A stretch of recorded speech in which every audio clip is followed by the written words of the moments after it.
Pues buenas tardes, muchísimas gracias por venir a esta mesa redonda con editoriales en el marco del tercer congreso de la IACTAE sobre juegos y técnicas gamificadas.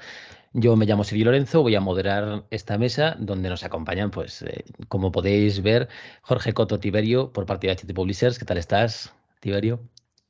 Muy buenas, muy buenas. Muchas gracias por haberme invitado a esta charla y encantado de estar aquí con gente tan maja. Nos acompaña también Vanessa Carballo por parte de Devir. ¿Qué tal? Muy bien, y lo mismo que Tibe, muchas gracias por invitarme y está muy bien poder veros las caras después de mucho tiempo alguno de vosotros. Y por parte de Dozer Selves nos acompaña José Masaga. ¿Qué tal estás, José? Hola, buenas tardes. ¿Cuánta gente bonita? ¿Qué tal? Bueno, esta mesa de debate durará aproximadamente entre 3 cuartos de hora y 1 hora, según la comodidad que sintamos y para no estirarnos demasiado con preguntas. Y vamos a hacer un par de aclaraciones previas. La mesa es de debate, o sea, si podemos evitar el estar yo mandándoos preguntas y que parezca una entrevista a tres más que un debate sería ideal, pero tampoco nos sintamos forzados a ello. Puede haber preguntas que ya consideréis respondidas porque vuestros compañeros, compañeras ya las han respondido y vuestra opinión es similar y es como, bueno, no hace falta enredarse. Y si hay algún tema que se pone sobre la mesa que directamente no resulta interesante, no tienes por qué responderlo y podéis decir, pasa palabra y pasamos al siguiente tema. Entonces, bueno, creo que la primera pregunta o el primer tema que ponemos sobre la mesa que podría ser interesante es ¿qué tiene que tener una aventura o un juego para que llame la atención de un editorial? En este caso también os hago una pequeña aclaración. Algunos de los temas os los lanzaré directamente a alguien o los dejaré en el aire para que cualquiera que queráis cogerlo digáis, pues venga, este lo respondo yo y vayamos al vuelo. Entonces, ¿qué tiene que tener una aventura o un juego para que llame la atención de un editorial? ¿Quién se lanza por esta? Venga, empiezo yo, que así rompemos un poco el hielo. Es una pregunta que viene además muy al cuento, porque es verdad que en los últimos años hemos podido contemplar todos los que estamos, ¿no? Tanto aficionados como editores, creadores, ilustradores, etcétera, todo el mundo que estamos implicados en el tema de la producción rolera, que se ha multiplicado la oferta y claro, cada vez es más complicado hacerse ver, ¿no? O destacar. Yo creo que a título individual o incluso hablando por other selves, lo que primero que buscamos es que sea un producto, mejor dicho, una oferta o un libro, un suplemento que esté terminado. Es decir, que si nos llega una idea, por muy buena que sea, le vamos a pedir a esa persona que por favor la desarrolle. Eso para nosotros sería lo primero. Tenemos el punto de vista de alguien que quiera, por ejemplo, enviar su obra, os puede estar viendo y diga, ostras, ¿qué querrá una editorial de mí? Yo como autora, como autor, ¿qué quiero? ¿Qué querrá esta editorial que le mande? Pero también tenemos el punto de vista de que veáis una licencia extranjera y digáis, uy, esta licencia me gusta. ¿Qué tiene que tener esa licencia para que os llame la atención y digáis, ostras, esta licencia puede estar adecuada en mi catálogo o puede tener un espacio en el mercado español? Ahí si queréis ya respondo yo, al menos por mi lado. Creo que en ambos casos se repite un poco un concepto similar y es que esa nueva licencia o ese nuevo juego de un autor o de una autora aporte algo a lo que ya existe. Es decir, todos somos roleros, todos hemos hecho nuestro enésimo mundo de Dungeons, nuestra enésima variación sobre la llamada de Tulu o similares, y probablemente en nuestra mesa ha funcionado muy bien, pero probablemente como producto comercial igual no funciona también y además ya hay muchos. Entonces nosotros una de las cosas que miramos es que aporte algo diferente. Si es medieval fantástico, pues que se salga de lo más trillado, que dé un punto de vista diferente, que nos enseñe una realidad diferente, no sé, cualquier cosa de este estilo. Y en los productos propios, pues también un poco lo mismo, ¿no? Que trate un tema que aún no se ha tratado mucho o que dé un punto de vista que destaque sobre lo demás, porque, bueno, al final también, pues como todo el mundo, todos tenemos un montón de juegos en las estanterías de casa y lo que queremos es ver algo pues, que nos llame la atención en ese sentido. Claro, yo creo que sí, estoy muy en la línea de Vanessa, pero por eso de establecer debate voy a decir que, ojo, cuidado, que está al otro lado, está las propuestas que se pasan de originales, porque hay como una ventana, digamos, que es la interesante, ¿no? Que tampoco debe ser excesivamente original, ¿no? Y luego me ha llamado mucha atención lo que ha dicho José, porque yo pienso al revés. Yo prefiero que la gente nos venga con proyectos sin acabar. Es curioso, me llama la atención que vosotros trabajéis así. Es otra forma de verlo, ¿no? Entiendo. La verdad es que nosotros preferimos algo sin acabar porque así podemos un poquito ayudar a perfilarlo, ¿no? A ayudar a tal. De todas formas, es muy complicado publicar rol propio en España, ya lo sabéis. Es algo en general, la persona que se quiera lanzar a ello, que lo tenga en cuenta, que lo va a tener difícil, porque eso es muy difícil. Y si es un producto sin acabar, ¿os gusta que os manden una carta de presentación con un resumen? Por ejemplo, esta es la experiencia, esta es la idea que tengo, aún no está desarrollada y no sé muy bien cómo hacerlo, o cómo os la tendrían que mandar HT Publishers. Sí, yo me gusta ese formato, efectivamente. Una carta, además en esa carta en la que explica de qué va su juego, la persona no. De mano, para el primer contacto no necesito que me envíen el juego, ¿no? Para el primer contacto yo creo que es interesante eso, simplemente pues eso, un resumen del juego, de qué va, por qué es interesante, por qué me va a interesar a mí personalmente, esas cosas, ¿no? Y en esa carta yo saco mucha información sobre el autor, mucha información interesante. Perdón que se me está cayendo.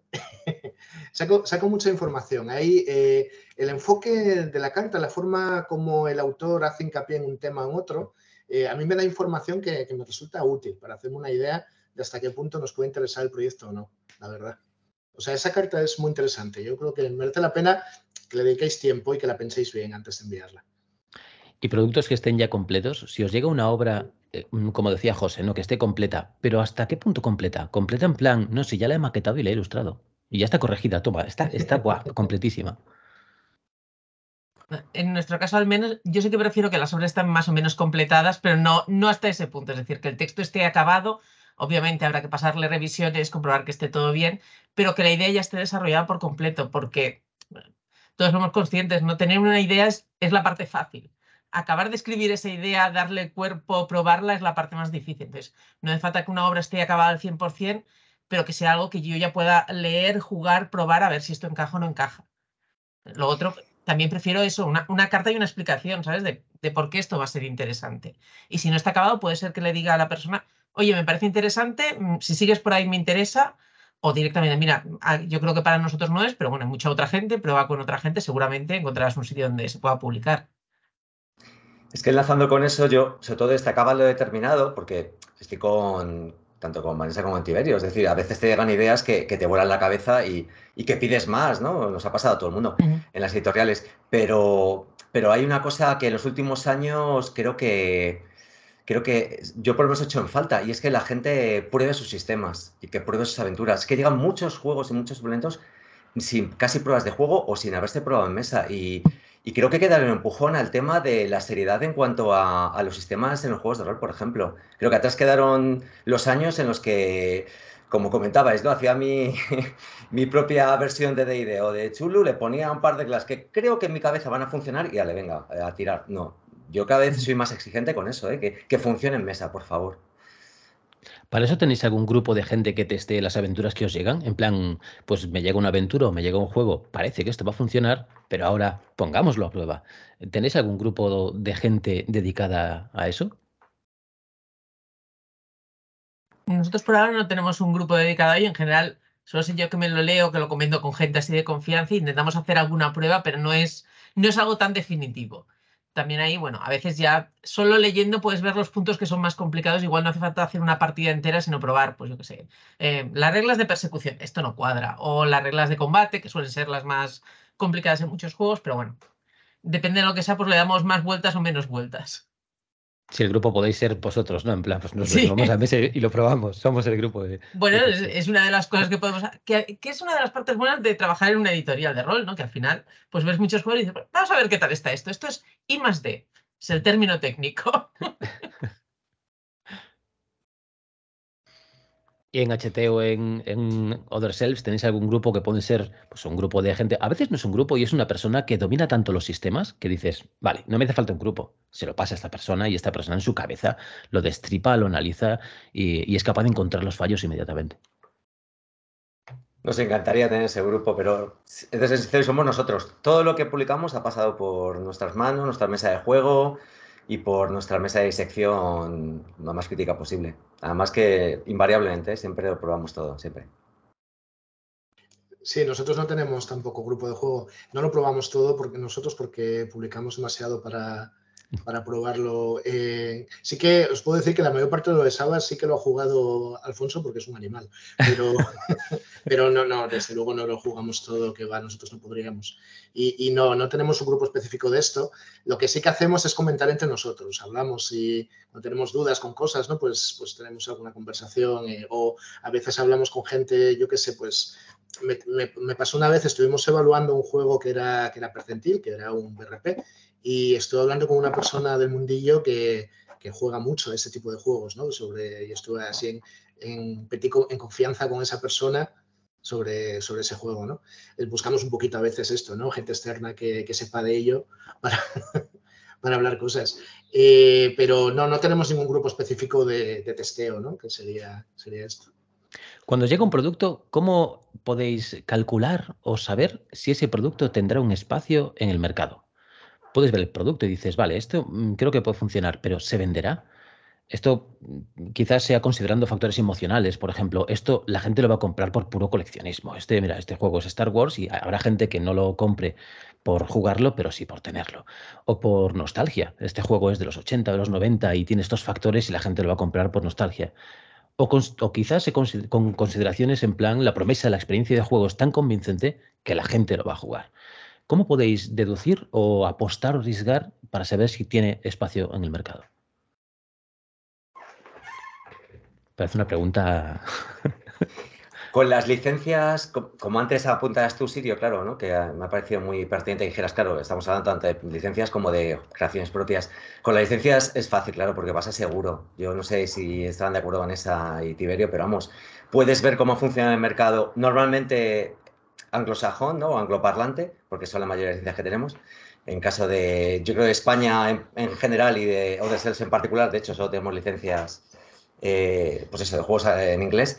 Y ahí lo tienes muy, muy sencillo, la verdad. Apuestas a seguro, o sea, es muy raro que te equivoques. Y con las creaciones propias pues tirar los dados, nunca mejor dicho, en este entorno. Es tirar los dados. Pues es imposible, yo creo, predecirlo. Es imposible. No sé qué opinan mis compañeros. Sí, no, yo estoy bastante de acuerdo. Con las licencias es más fácil. No siempre acertarás al 100%, porque claro, no. Aunque son parecidos los mercados anglosajones y el español no es el mismo, pero bueno, si algo ha triunfado mucho allí, ya viene con ese nombre y también ayuda mucho a darlo a conocer. Pero con los juegos propios es complicado, porque no tienes ese punto previo de que la gente lo conozca. Al final, pues te haces una idea de qué juegos venden más o qué parece que está llamando más la atención, qué autores están ahí en el candelero, que también ayuda, pero es tirar los dados, intentar apostar por ello y buscar el mejor juego posible. Sí, pareció muy complicado, ¿no? De riesgo.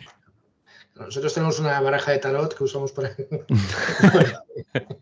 Bueno, es muy... No, a ver, tiene muchísimo lotería, está claro. Hay cosas que más o menos vas a piñón fijo porque has sacado productos parecidos y sabes por dónde van y sabes qué público tienes, pero al final todo tiene un grado de incertidumbre. Hay productos que se venden mejor de lo que esperabas y hay otros que se venden mucho peor y no sabes por qué realmente, ¿no? Pero bueno, juegas con cómo es de conocida la licencia, cómo es de interesante la propuesta, si hay cosas parecidas, cómo es de conocido el autor, que eso también influye. Juegas con esas cosas y bueno, pues y luego pues tiras los dados, como decía bien José, ¿no? Se desarrolla un instinto editorial, esto que se mitifica tanto en la literatura, ¿no? Cuando llega el editor y dice, acabo de encontrar un libro que esto se va a vender como churros. Esto en las editoriales roleras tenéis algo parecido, pero también para lo malo, ¿eh? Funcionamos mucho por instinto, ¿eh? Otra cosa es que nos vaya bien, pero que aceptemos. Pero yo sí creo que funcionamos muchísimo porque nos da la sensación de que esto sí. Pero yo creo que sí, que funcionamos así mucho. A veces hay que enfriar ese instinto. Cuando coges un juego y dices, vale, me acabo de emocionar. Ostras, enfríate un poco, ¿no? Vamos a dejarlo en barbecho porque igual esto necesita una segunda revisión. ¿Os ha pasado algo así? Directamente no, pero... Perdona. Sí. No, perdona, que he hablado yo mucho. Habla tú. Directamente dejarlo en barbecho no, pero sí a veces es como, vale, esto a mí me gusta mucho y yo creo que va a estar muy bien. Necesito que otra persona lo evalúe con un criterio Claro. un poco más frío, porque esto es que es justo el tipo de cosa que a mí me chifla y no sé si a todo el mundo va a tener la misma opinión, pero bueno, por suerte más o menos vamos coincidiendo. Claro, nosotros la decisión de publicar algo nunca es decisión de una única persona, siempre lo hablamos. Y a mí eso me ha pasado con cosas que me apetece escribir a mí. De pronto ponerme a escribir algo que me apetece mogollón porque lo he visto muy claro y cuando llevo ya unas cuantas páginas escritas, de pronto digo, ¿qué estoy haciendo? ¿No? Esto va a pasar. Pero con cosas, con licencias y tal, no, porque, hombre, el proceso de investigar, de preguntar por la licencia, de hablar y estas cosas es un proceso largo que no permite que sea una cosa por impulso. O sea, si llegas hasta el punto de firmar el contrato, ha pasado un tiempo en el que seguramente hayas podido pensar un poco, ¿no? Claro, es lo que apuntabais, ¿no? Que el peligro de ser editor de rol es que normalmente, bueno, yo creo que todo el mundo, somos también roleros y nos gusta dirigir, nos gusta jugar. Entonces, es peligroso dejarte guiar por una única opinión o por el calentón del momento, sí. A mí hay algo que siempre tengo la intriga de saber si, tal y como existe, que dicen que existe, ¿no? La película o digamos el patrón perfecto para una película sea un éxito, el patrón perfecto para una canción, si existe algo así para un juego de rol, yo creo que no existe todavía, ¿no? No sé si alguien lo ha descubierto, porque sabemos que muchos grupos de pop o de rock se fabrican dentro de un laboratorio, igual que muchas películas. No sé si llegaremos a eso en el rol, la verdad. Ostras, es súper interesante ese punto. No sé si me gustaría que sí o me gustaría que no. Me siento dividido. Ostras.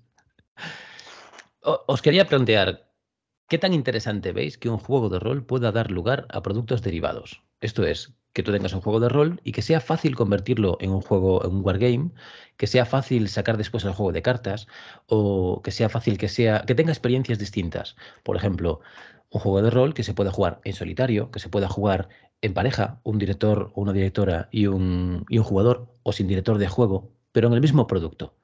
Esto es interesante. Y ya no hablemos de productos derivados como y vamos a vender camisetas y tazas, sino productos derivados del propio juego. Incluso, igual extiendo mucho la pregunta, pero que tenga dados exclusivos para el propio sistema. ¿Esto lo veis interesante? ¿Lo veis que tiene pros y contras? ¿Cómo desarrollaríais esto? Yo voy a hablar de mi experiencia personal, ¿no? En este caso, más que experiencia editorial, porque nosotros no hemos logrado todavía hallar esa piedra filosofal, porque siendo de una forma objetiva, yo creo que sería la piedra filosofal de cualquier juego de rol, ¿no? Es decir, lo puedo desarrollar, no sé si se llamaría transmedia en este caso, ¿no? Quizás se puede llamar transmedia, ¿no? Puedo hacer una serie, puedo hacer una película, puedo hacer un videojuego, puedo hacer un juego de mesa. Por desgracia no lo hemos conseguido todavía con ninguno de nuestros juegos, ¿no? Y nos encantaría.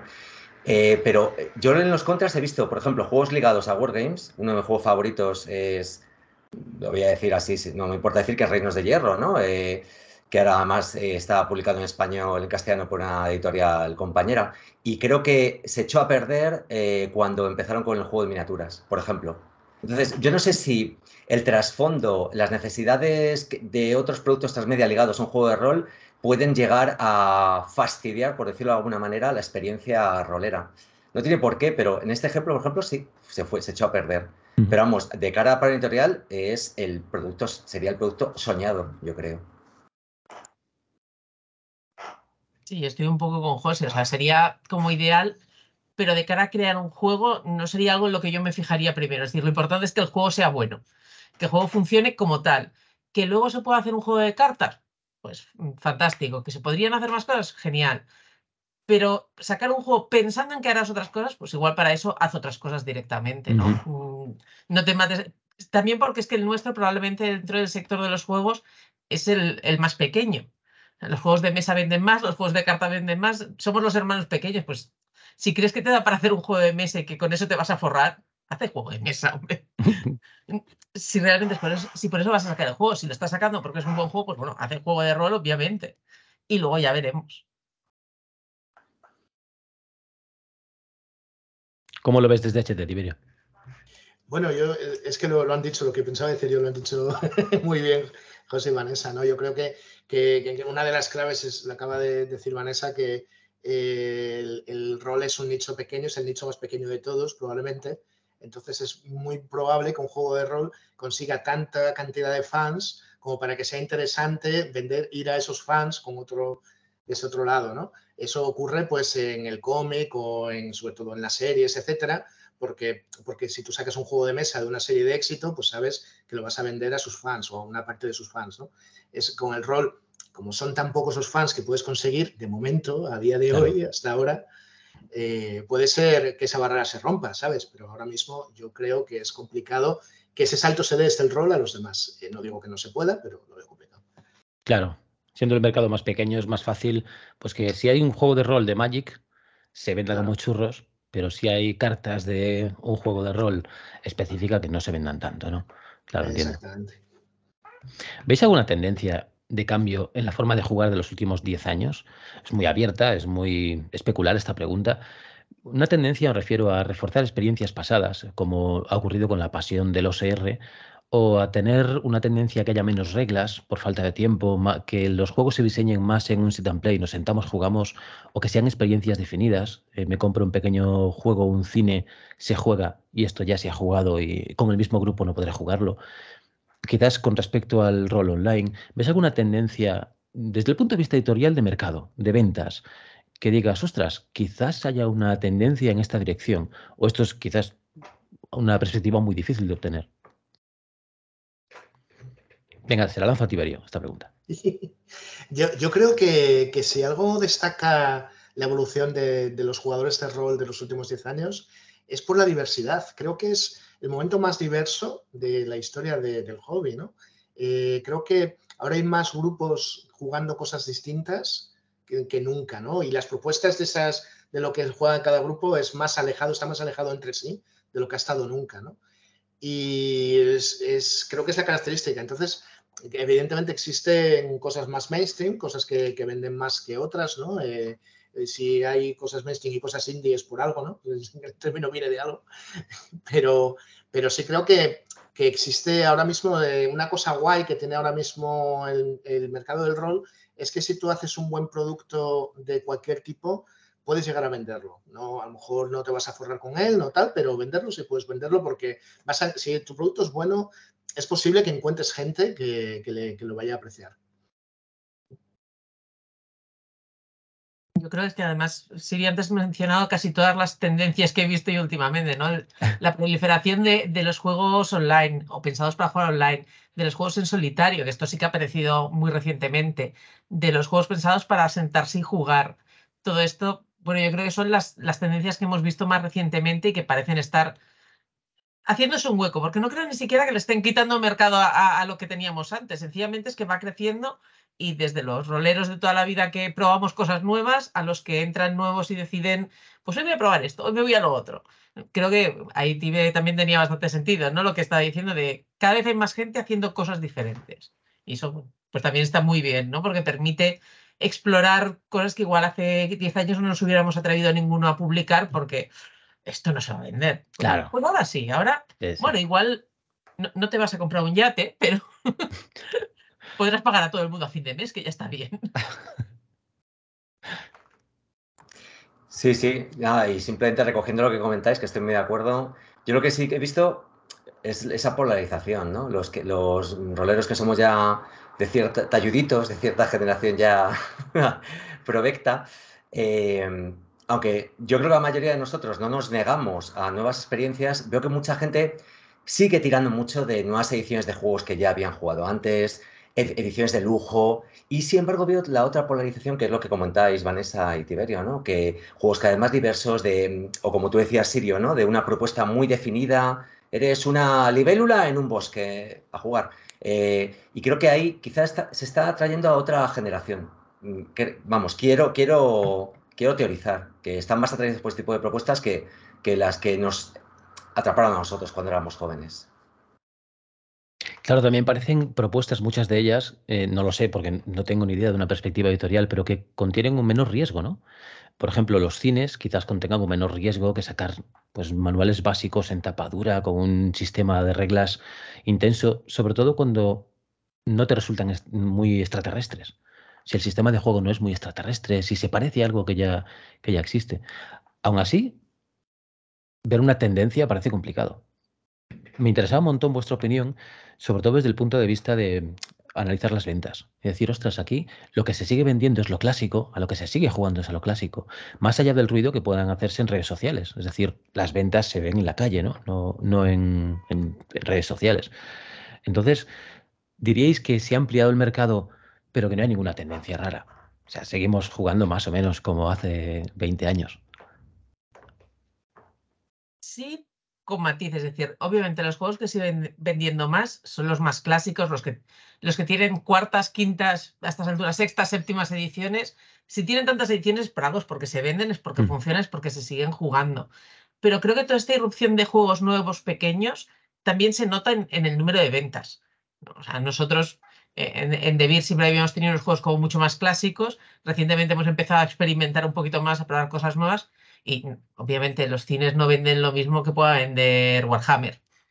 No tienen ese mismo tipo de público, pero sí que funcionan, sí que venden, sí que tiran para adelante, con lo cual, o es que a algunos de los viejunos también nos gustan estas cosas, o también hay gente nueva que, bueno, pues prefiere probar una cosa un poco diferente o el intentar entrar desde un punto de vista un poco diferente. También si estás entrando a jugar como un jugador o un jugador nuevo y te esperas, no, este juego tiene 5 ediciones diferentes, 45 manuales, pero la mejor es la anterior, esta nunca es la buena, siempre es, Claro. siempre es otra, ¿no? Sí. Es como, bueno, pues igual no me lo compro, ¿no?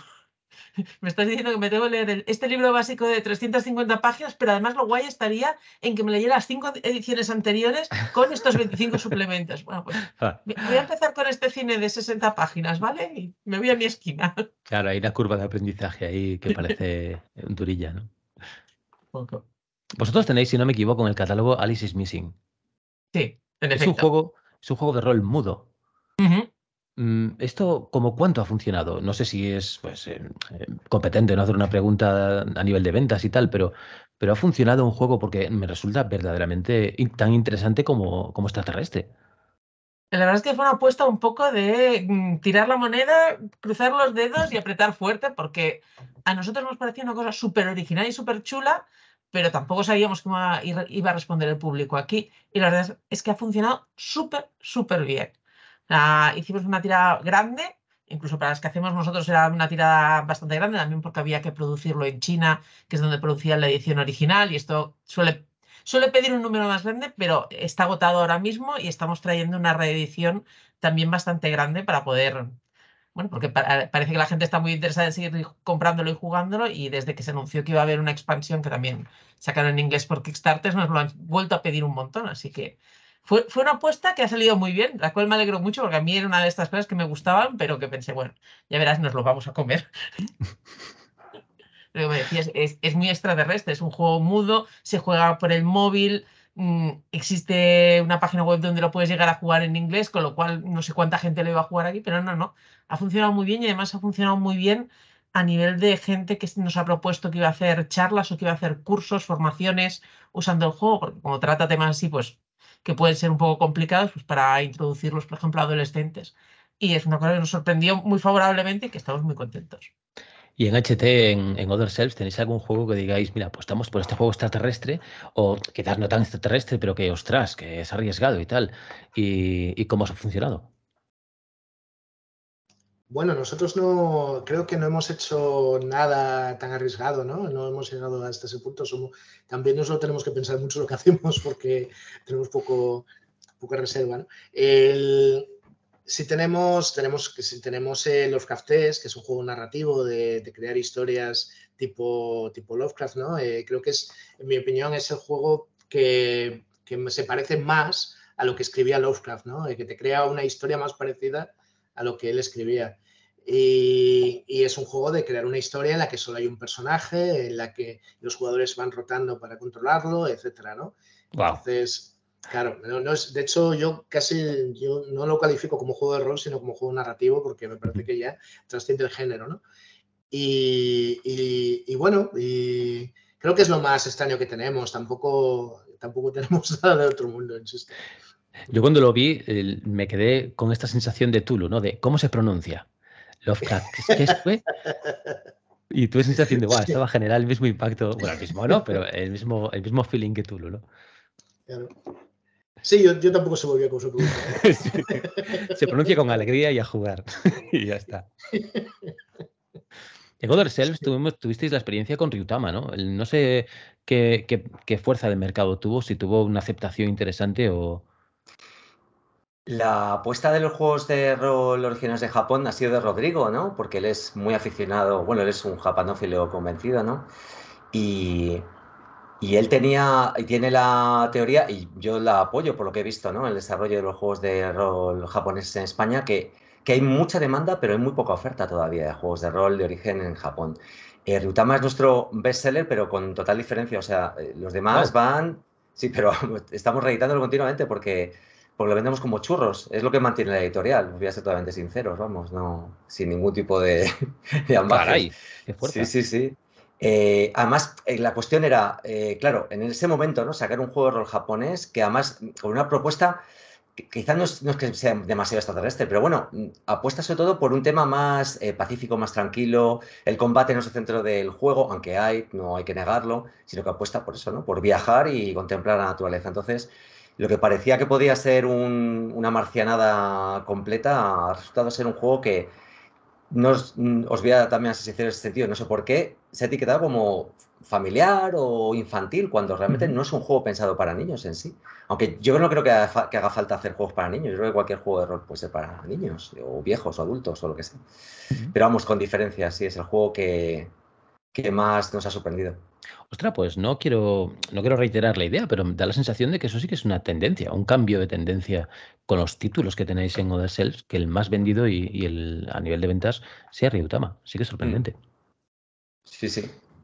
Pues mira, voy a aprovechar esto y os pregunto, ¿qué creéis en los próximos años? ¿Cuál será el mayor desafío al que se puede enfrentar la industria de los juegos de rol? Y no me refiero tanto a la experiencia, a que la gente juega, sino a la industria en sí, a nivel de ventas, de funcionamiento, de sostenerse editorialmente. Y esta pregunta, ¿alguien la quiere coger o la lanzo? Pues, venga, José, para ti. Venga. Eh, claro, por un lado, tenemos que ser ahí honestos y decir que nosotros vendemos libros. Hoy por hoy, yo no sé. O sea, yo sé, por ejemplo, Vanessa, que en Devir pues vendéis más productos. Incluso, bueno, Tiberio con HT también vendéis otro tipo de. No solo vendéis juegos de rol, vendéis también juegos de mesa, juegos de wargames, etcétera. Pero es verdad que nosotros en Other Sense vendemos libros, básicamente. Es decir, no vendemos ni, como decías antes, de Sirio, ni vendemos camisetas, ni tazas, ni nada por el estilo, que me parece muy bien, ¿eh? No lo digo como una crítica. Entonces, llevamos décadas escuchando que se mueren los libros, que la gente no va a... Y es mentira. Hemos podido ver que es mentira. Es verdad que había una pandemia mediante, que la gente se ha lanzado de cabeza a comprar y a leer libros, pero no parece que los libros dejen de venderse. Sigo viendo que la tendencia a que cada vez sean más... que la gente demande libros en tapa dura, más en color, con más ilustraciones, con acabados más de lujo. No parece que esa tendencia se revierta. Va a más cada vez. Aunque, como antes comentabais, ¿no? Y tú bien decías, Sirio, se está abriendo el mercado por otro lado, el de los cines, ¿no? Pues eso, juegos que son básicamente revistas, pero la otra sigue creciendo. Y en ese sentido, yo no veo un final a esa tendencia. Entonces, yo creo que va a seguir tirando por ahí. Que la gente va a querer tener cada vez libros de rol más como un objeto de coleccionismo, aunque ya lo hacemos, y de lujo, que como para leer o jugar con ellos, sinceramente. El desafío entonces va a ser conseguir papel para tantos libros. Totalmente. Parece un ritmo complicado. Antes comentabais que, claro, al haber tanta oferta, al aumentar la oferta, también aumenta la competitividad a nivel de poder ofrecer un producto y que la gente, y que destaque y que la gente lo pille. Quizás vaya por ahí, ¿no? El punto. ¿Qué opináis, Tiberio? ¿Cuál ves tú que podría ser el mayor desafío para los próximos años en la industria? Yo creo que el mayor desafío, fíjate, va a ser lo que va a pasar con las inteligencias artificiales, que no tengo ni idea de qué va a ser. Creo que lo va a cambiar todo y creo que va a cambiar nuestro hobby, pero no sé cómo. Era mi siguiente pregunta, pero mira, ya la integramos Mira, aquí. o sea, creo que y la verdad es que da verdadero miedo. O sea, tú entras en el chat GPG y le empiezas a pedirle aventuras y evidentemente está muy lejos de darte un resultado profesional, pero no está tan lejos como uno pudiera imaginarse. O sea, realmente, o sea, creo que es cuestión de tiempo que veamos juegos de rol escritos por inteligencia artificial o incluso directores que son inteligencia artificial. Creo que es cuestión de tiempo que lo veamos, que nosotros lo vamos a ver, creo, y no sé si me aterra o me da pánico, entre esos dos estoy, pero creo que, o sea, no lo sé, bueno, tampoco voy a ser alarmista, yo qué sé, las tecnologías a veces también hay que saber utilizarlas como herramientas, a veces son útiles y tal, ¿no? Pero bueno, creo que es una cosa que a mí por lo menos me ha pillado totalmente por sorpresa, porque nunca jamás hubiera imaginado que íbamos a ver esto. Me ha pasado igual, sí. Sí, y creo que lo va a cambiar todo, la verdad. ¿Cuál ves tú, Vanessa, como siguiente desafío para los próximos años en la industria? Yo estoy bastante de acuerdo con ambos, con José y con Tiberio. Por añadir algo que más o menos ha comentado, está el tema de la atomización, que es, José lo decía muy bien, nosotros vendemos libros. Obviamente en Devir se venden más cosas, pero la sección que a mí me toca son los libros. Y creo que estamos viendo un poco a lo que está pasando con el sector de la novela. Cada vez hay más editoriales, cada vez se publican más libros, pero se venden menos unidades de cada libro. Y esto es complicado, porque al final la gente quiere libros de mucha calidad, tapadura, todo lo que estaba comentando José, eso tiene un coste. Y tiene un coste que si puedes hacer una tirada de 5.000 ejemplares es razonable, pero cuando tienes que hacer una tirada de 500 o de 1.000, no es tan razonable. Entonces, entre eso, las subidas del precio del papel, que es algo que se ha hablado mucho últimamente, pero es que es absurdo. O sea, hablamos de duplicar o triplicar precios. Eso acabará repercutiendo en los precios de los libros. Y no sé hasta qué punto el mercado podrá absorberlo, porque bueno, un libro que pase de 20 a 25 euros probablemente pues lo puedes seguir comprando, pero cuando estamos hablando de un libro así más gordo, en plan, es un libro básico clásico de 300, 400 páginas, tapa dura a color, que pasa de 50 a 60 o a 70 o más, yo creo que ahí se va a empezar a notar que no todo el mundo va a poder pagarlo. Porque bueno, los sueldos son los que son, la vida está como está. Y creo que por ahí podemos llegar a tener un cierto problema. No porque creo que sea mala la saturación o que haya muchas novedades. A mí me parece genial, después de venir de los 80 y los 90, sobre todo de los 90 aquí en España, el ver la cantidad de editoriales y juegos que hay ahora es maravilloso. Pero claro, muchos libros, pero con tiradas bajitas tampoco es la solución. Pero bueno, también puede haber muchos cambios. Es decir, si crece más la cantidad de jugadores y jugadoras, pues esto también se soluciona un poco, ¿no? Me encanta porque me habéis dado paso a dos preguntas que tenía por delante, es genial. Otra de las que tenía era esa, ¿no? Con respecto al precio del papel, que se ha hablado tanto, a que cada vez se solicitan libros a color con ilustraciones que sean extraordinarias, el precio que esto implica, ediciones de lujo. ¿Nos enfrentamos a un no irremediable aumento del precio de los manuales? Porque la vida sube, todo sube, el papel y el precio de la hora de trabajo también sube. Es irremediable, vamos a enfrentarnos a libros que valgan eso, a asimilar que un manual básico va a valer 60, 70 euros. Bueno, Remediable igual no es la palabra, pero muy probable yo creo que sí. Yo creo que ya estamos en ese escenario. O sea, ahora mismo los juegos de rol son más caros que hace un año. Creo que es evidente. Y creo que tampoco van a subir mucho más, ¿eh? Creo que todos hemos subido un poco los precios y me parece que se va a quedar ahí más que nada porque el papel lo bueno es que se ha quedado. No, de momento, ¿eh? Yo no sé cómo va a pasar el año que viene, pero de momento parece que este jaleo que tuvimos, sobre todo el año pasado, con la escasez de papel, etcétera, parece que ya está ocurriendo. Entonces, yo creo que lo que ha pasado es que el precio del papel hacía muchísimo tiempo que estaba muy bajo, que no subía. Con todo lo que ha pasado, pues ha actualizado un poco su precio. Y creo que un poco eso es lo que ha pasado, que tampoco tal, es verdad lo que dices de que la vida parece que está más cara ahora también que hace un año, pero también parece que eso se ha parado también, la inflación ahora mismo no es tan alta, etcétera. Entonces, creo que posiblemente esa crisis ya la hemos pasado, ¿no? Estamos ahí, es mi opinión, no sé. Ojalá, ¿no? Parece que siempre estamos a una crisis de transporte de contenedores, de que todo estalle y se vuelve una locura en precios.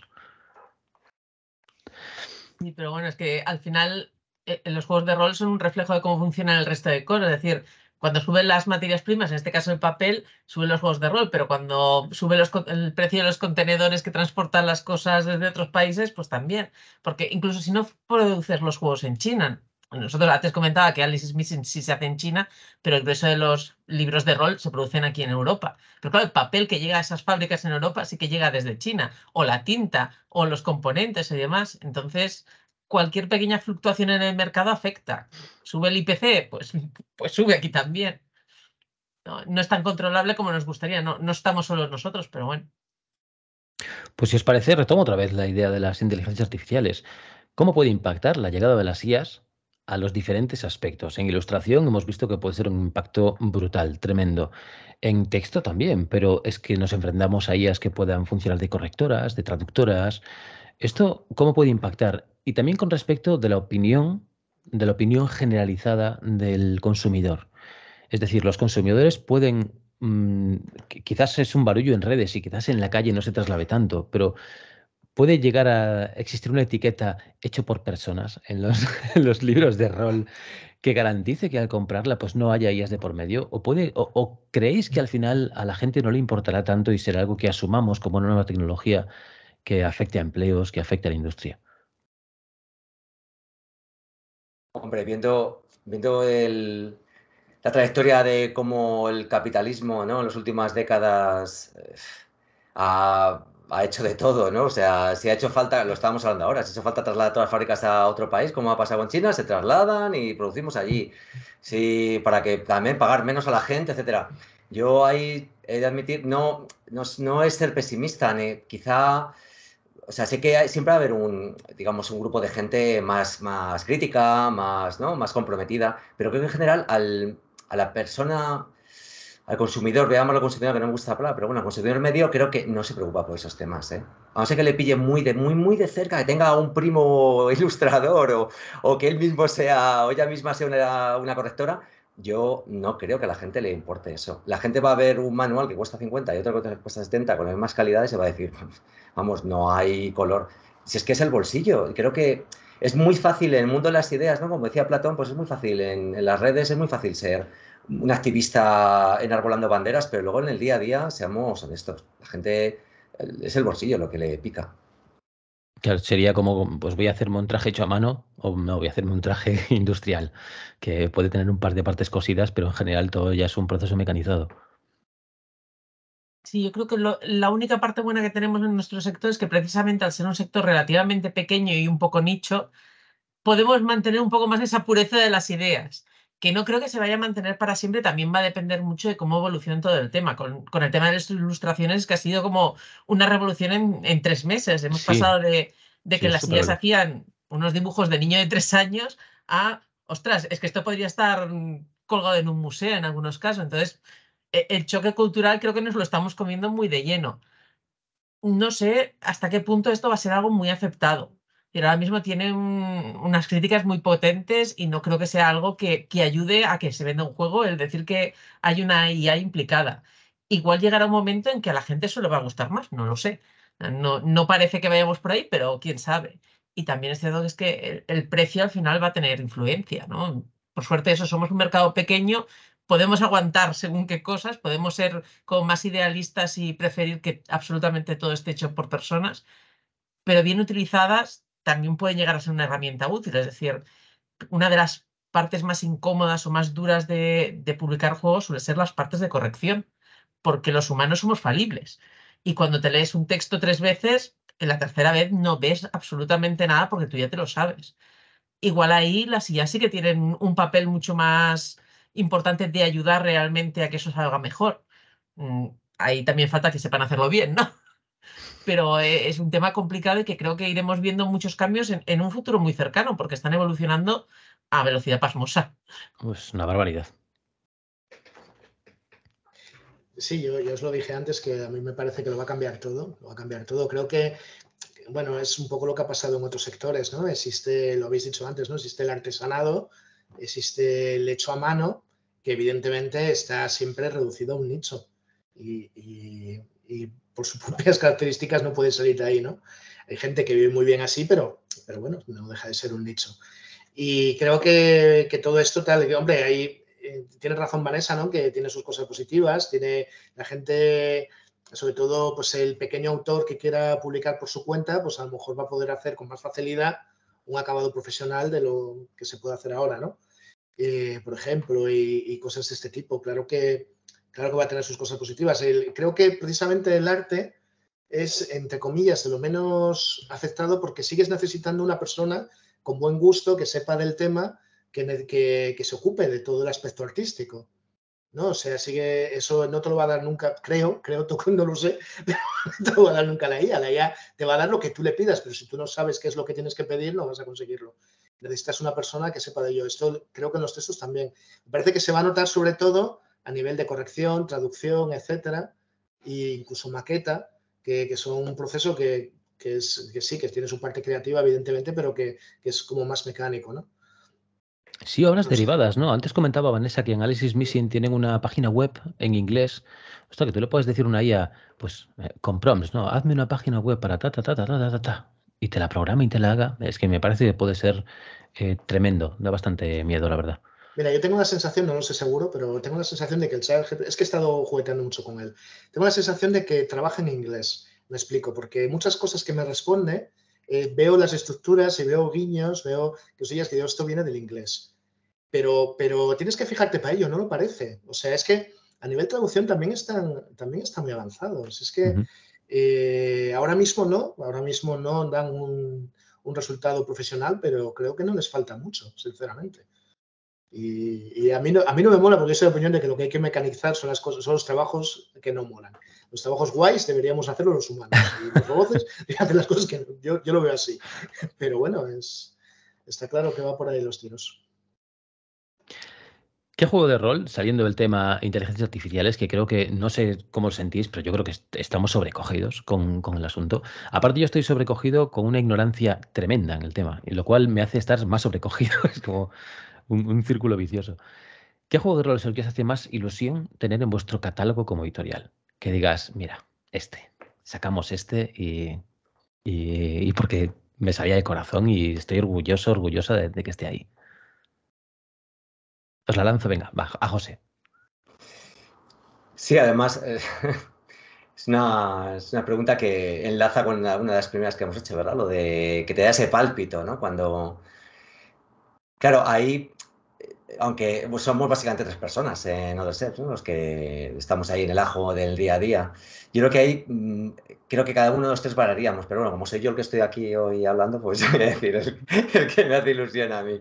He de admitir que, aunque Máscaras del Imperio es un juego en el que yo he participado y soy co-creador, y sigue siendo uno de mis favoritos, fue Dungeon Crawl Classics, Clásico del Mazmorreo, el que más ilusión me hace ver en su catálogo. Porque para mí fue un antes y un después en el tema, no diría OSR, porque para mí no es un juego OSR, pero bueno, en un derivado del D20, digamos. Máscaras del Imperio. Lo digo, Dungeon Crawl Classic, perdón. Sí. Lo siento. Y para ti, Vanessa, ¿cuál es el que más ilusión te hace ver en el catálogo? Pues yo justo hemos hablado de él hace un rato, Salis ha desaparecido, precisamente porque era esa apuesta de, bueno, yo creo que esto va a gustar, pero es muy raro y sobre todo entiendo que es muy raro viniendo de Devir y de todo lo que tenía publicado con antelación. Entonces, estoy muy contenta de haber convencido a todo el mundo de que lo publicáramos, y hablo de convencerles, pero que cuando lo probamos en la oficina, o sea, aún guardamos el chat con la partida porque aún hay bromas al respecto de alguna de ellas, ¿eh? Y eso, que luego la gente haya respondido también es como una satisfacción muy grande, ¿no? Pues de esas cosas que te calientan el corazoncito de, vale, acerté. ¿Y en HT? Bueno, yo lo tengo fácil también porque Serezade, esto es todo un proyecto más ambicioso, es el libro más caro, digámoslo así, La que hemos hecho preciosidad. nunca, ¿no? Y creo que ha quedado muy bonito, efectivamente. Y yo estoy muy orgulloso. Es el libro que enseño a todo el mundo, claro, evidentemente. Cuando vas a Entonces, algún lado, no, este libro lo ha sacado HT Bullies. es de los pocos libros editados por mí que tiene mi madre en su casa. Y a la pregunta al revés. Estar en el mercado editorial, formar parte de una editorial con todo lo que hay tras las tramoyas, ¿no? Tras el telón, ¿os ha afectado alguna vez?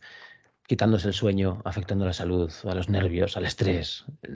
¿Habéis tenido experiencias que digas, no hace falta señalarlas ni decir cuáles, pero esto pasa factura, puede pasar factura? Sí, al fin y al cabo, claro, estás dedicando muchas horas, ¿no? Y además es un trabajo, como decíais antes, tiene una parte muy creativa, entonces estás poniendo mucha parte de ti mismo, no solamente, o sea, no dejas un trabajo, pero al mismo tiempo tienes que volcar parte de tu esencia, ¿no? En qué seleccionas, cómo lo corriges, de qué forma, como decís, ¿no? ¿Cómo lo voy a publicar? ¿Con qué calidades? ¿Para qué público creo que va a ser? Entonces, cuando te encuentras con, pues, críticas, sobre todo, yo creo que la parte de la crítica, ¿no? Sobre todo cuando son críticas que no están fundamentadas, es a mí lo que más me afecta, sinceramente.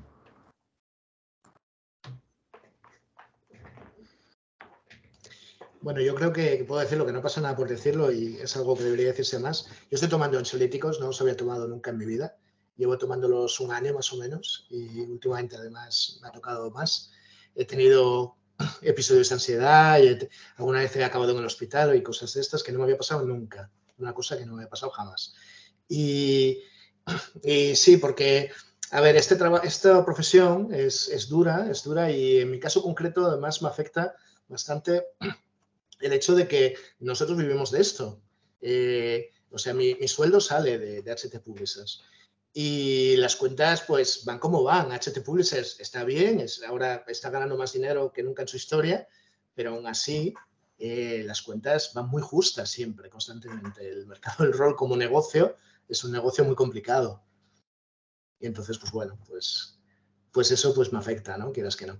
Claro, estar ahí al borde de la inseguridad, digamos, de pasa factura. Sí, sí. Y que llevo muchos años así, eso también creo que pesa. Claro.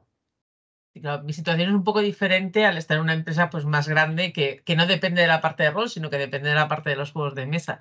Pero sí que hay días que te quita el sueño.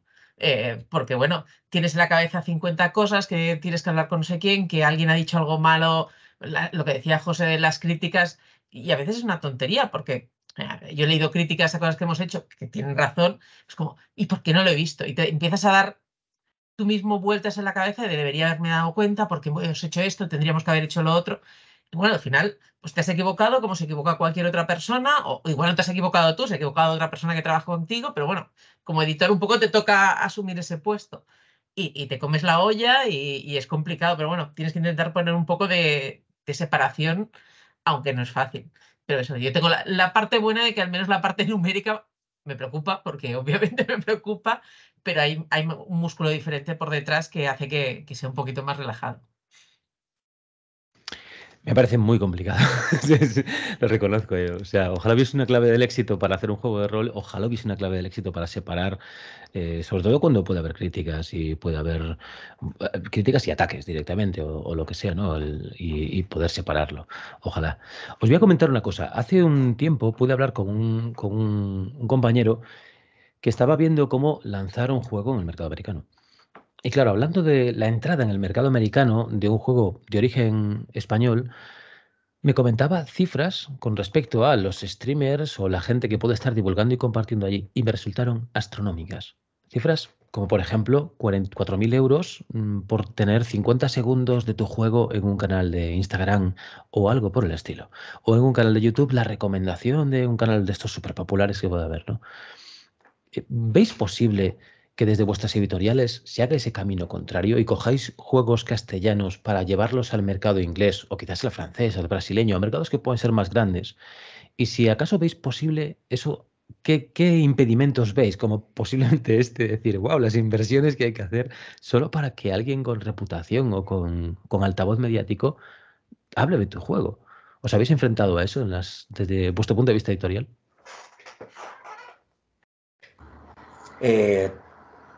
La verdad es que hemos tenido varias ofertas para llevar juegos. Claro, es que hemos creado nosotros, obviamente, ¿no? Qué tontería estoy diciendo. Claro. Y claro, la suerte, entre comillas, es que normalmente la gente que te contacta son ya editoriales de rol. Entonces, claro, gran parte de la labor de darte a conocer la cubren ellos. La parte de la publicidad está totalmente fuera de nuestras posibilidades. Ya en España está fuera de nuestras posibilidades hacer publicidad en otros mercados en los que, seamos sinceros, porque es verdad que aunque el mercado castellano parlante cada vez es más pujante, ¿no? Y cada vez más jugadores en América Latina, en LATAM, ¿no? Y eso es genial. Por ahora, económicamente hablando, somos quizá de los últimos, ¿no? En cuanto al mercado del rol. Entonces, ya nos cuesta hacer publicidad en España, está fuera de nuestra capacidad económica hacerlo fuera directamente, por desgracia. Ya sería vender una licencia prácticamente, Sí, ¿no? directamente. Que alguien esté interesado, que vea que puede haber interés en su país y que apueste por ello. Sí, sí, sí. ¿Cómo lo veis desde Vir? Sí, en nuestro caso, claro, aún tenemos muy poquitos juegos propios porque hemos empezado con los juegos propios hace muy poco, pero sí que nos lo planteamos teniendo en cuenta que Devir sí que tiene sede en Estados Unidos, que es mucho más pequeña que las sedes que tenemos en países hispanohablantes. O sea, sí, hay un Devir USA, pero comparativamente es de los más chiquitines, ¿no?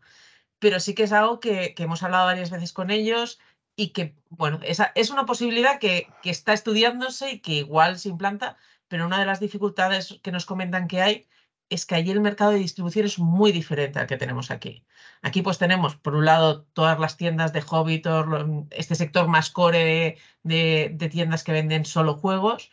Luego tenemos pues las grandes superficies donde es más o menos difícil entrar, bastante difícil, pero que existen y tal. Y luego, pues como es todos estos otros sitios pequeños, papelerías o sitios así que puedan llegar a tener juegos, que en general no tienen juegos de rol, pero bueno, alguna hay. Pero en Estados Unidos, básicamente tienes que entrar por mega cadenas de distribución. Entonces, es muy complicado, para empezar, porque te piden unas cantidades de producto enormes. Si tú intentas hablar con Walmart, Walmart no te dice quiero 50 ejemplares, te dice, sí, por supuesto, póngame 400.000 ejemplares. Y tú, por supuesto, mañana te los imprimo. Pero luego, además, es súper complicado llegar a hablar con la persona adecuada, que te haga el menor caso, que de los 600, 800 productos que se le presentan cada día, decida que el tuyo le puede interesar. Entonces, es un proceso muy largo, muy complicado y que, bueno, se puede intentar. Caray. Obviamente está lo que decía José de vender una licencia, es mucho más sencillo. Claro. Yo creo que es lo que todos deseamos, ¿no? Porque el lanzarte tú a vender allí directamente, incluso en Kickstarter, etcétera, es muy complicado por lo que habéis comentado antes. Y bueno, pues, y creo que la mayor prueba de ello es que ha habido varios intentos, ¿no? Creo que quien más ha puesto la carne en el asador ha sido No Solo Roll y no parece que les haya ido especialmente bien, ¿no? Hay una excepción que creo que es muy correcto decirla, que es el caso de Raven de Shadowlands, ¿no? Que a ellos sí les ha ido bien, hay que preguntarles cuál es el secreto del éxito. Pero claro, ha funcionado uno de muchísimos intentos, ¿no? Eso algo indica. Es muy complicado, claro. Sí, parece que es una especie de grial, ¿no? El poder proyectar allí. Y creo que para la gente también. Escucho a mucha gente que dice, ostras, ojalá los juegos de aquí puedan salir allá. Bueno, quizás un mercado más pequeño como el francés o no tan ambicioso. Bueno, yo creo que llevamos ya una buena racha, estamos cerca de la hora. Os voy a lanzar una última pregunta que me parece divertida, a la par que quizás un poco puñetera, pero también rápida de contestar. Y si no la queréis contestar, no la contestéis, por supuesto. Si pudierais robarle un juego a otra editorial, ¿qué juego diríais? Ostras, este. No tiene por qué ser por ventas, ¿eh? ¿Sabes? Pero que digáis, oye, mira, este juego me habría encantado quizás escribirlo yo o sacarlo yo. ¿Qué juego le robaríais a otra editorial?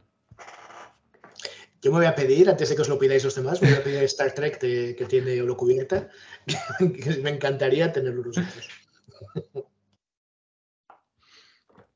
Yo voy a robar dos, porque ya que estamos robando, pues entre 1 y 2 me da igual. Pero yo me quedaría con La Llamada de Tulu por la cantidad de horas que le he dedicado. Me encantaría poder publicar una edición. Y luego con Blades in the Dark, porque es otro juego que me chifla. Entonces, estaría muy bonito para decir, este es de los míos. Pues volviendo al tema de los juegos japoneses, hay un juego que me gusta mucho y que me hubiera encantado que hubiéramos sacado de Selves, que es Majo Sojo, que es un juego de creación española además, pero totalmente, que podría haberse creado en Japón, porque capta tan bien un género tan mayoritario como son los Majos Ojos que creo que, vamos, hubiera sido genial tenerlo. Pues muchísimas gracias a los tres, HT Publishers, a Devir, a Other Selves, que bueno, en este caso Tiberio, Vanessa, José, por participar en esta mesa redonda y nada, desearos a vosotros y desear también al futuro una industria sana, una industria fuerte, una industria que permita a la gente que está en las editoriales y a toda la gente que trabaja detrás vivir con dignidad y sin estrés sería ideal y a ver si nos encaminamos a ello y lo conseguimos en pocos años. Un placer, muchas gracias. Igualmente, me ha sido un placer hablar con todos vosotros. Muchas gracias. A ver si se repite esto más a menudo, hombre. Pues nada, nos quedamos ya en manos de Erika o de Leandro y gracias por participar en la mesa. Chao, chao.